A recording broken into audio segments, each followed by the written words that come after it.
Qu'est-ce qui fait vraiment la différence entre une formation passionnante et une autre, disons, un peu moins réussie? La réponse, figurez-vous, ne se trouve pas dans des opinions subjectives, mais bien dans un document officiel de l'État français. Aujourd'hui, on va décortiquer ensemble ce qui fait officiellement un excellent formateur pour adultes. On a tous ce souvenir, n'est-ce pas? Une salle, des diapos qui défilent sans fin, et cette impression que le temps s'est figé. C'est frustrant, on a l'impression de perdre son temps. Et si en fait le problème venait moins du sujet lui-même que de la manière de l'aborder? C'est souvent là que tout se joue.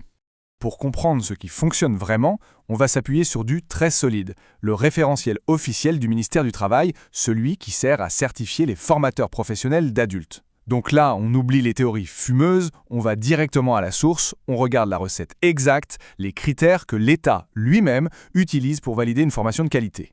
Alors voici le programme. On va d'abord voir pourquoi former, c'est bien plus que simplement déverser un savoir. Ensuite, on va s'attaquer à la règle d'or de l'adaptation, puis à une exigence très concrète que j'ai appelée la règle de 2.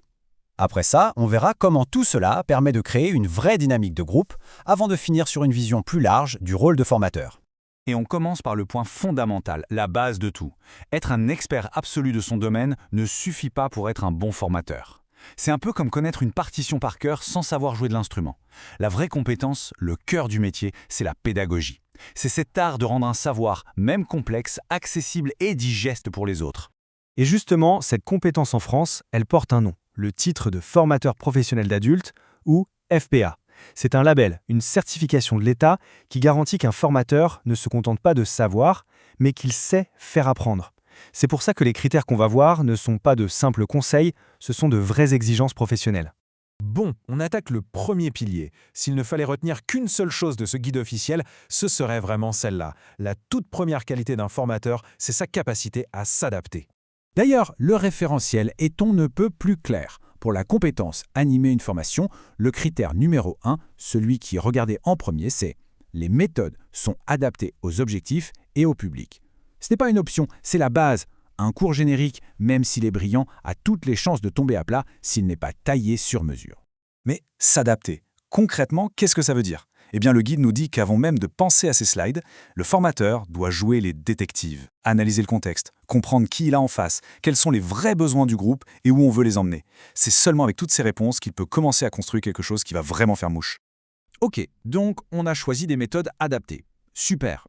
Mais le guide impose une deuxième règle, très simple à mémoriser, mais absolument fondamentale pour maintenir l'attention. C'est la fameuse règle de 2. Retenez bien ce chiffre, 2. Ce n'est pas un conseil, c'est une exigence minimale, noir sur blanc.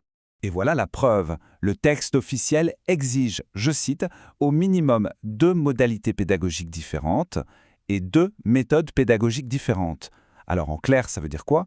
Ça veut dire qu'on ne peut pas faire un cours magistral de 3 heures. Il faut varier les plaisirs. Par exemple, alterner un moment de présentation avec une mise en situation ou un travail en sous-groupe.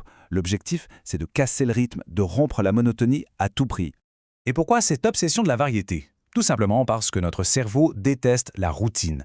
Une seule et même méthode, même si elle est excellente, finit par endormir l'attention.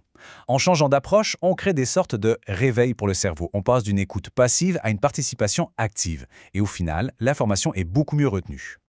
On arrive maintenant au cœur du réacteur. Parce que s'adapter et varier, ce ne sont pas des buts en soi, ce sont des outils.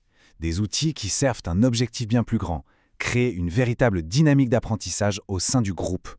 Et là encore, le référentiel est très précis. Le mot-clé ici, c'est « facilite ». On ne demande pas au formateur de faire un discours, mais de créer un environnement qui facilite la participation et la collaboration. Son rôle, c'est d'être un catalyseur, un chef d'orchestre qui permet à l'intelligence du groupe de s'exprimer. Du coup, la logique devient limpide. On part de l'adaptation pour choisir les bons outils.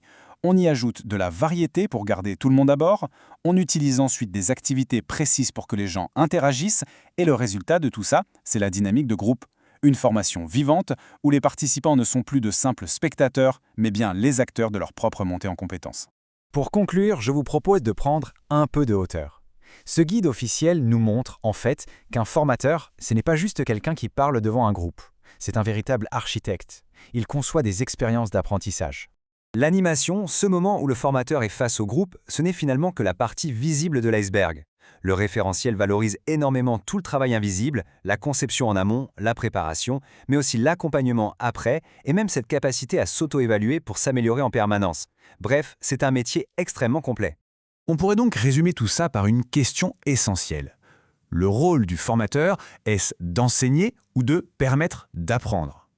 Le guide officiel penche très clairement pour la deuxième option. Le but n'est plus de détenir et de transmettre un savoir, mais de construire un cadre sécurisant et stimulant où chacun peut se l'approprier. C'est une petite nuance qui, en réalité, change absolument tout. Merci d'avoir suivi cette analyse.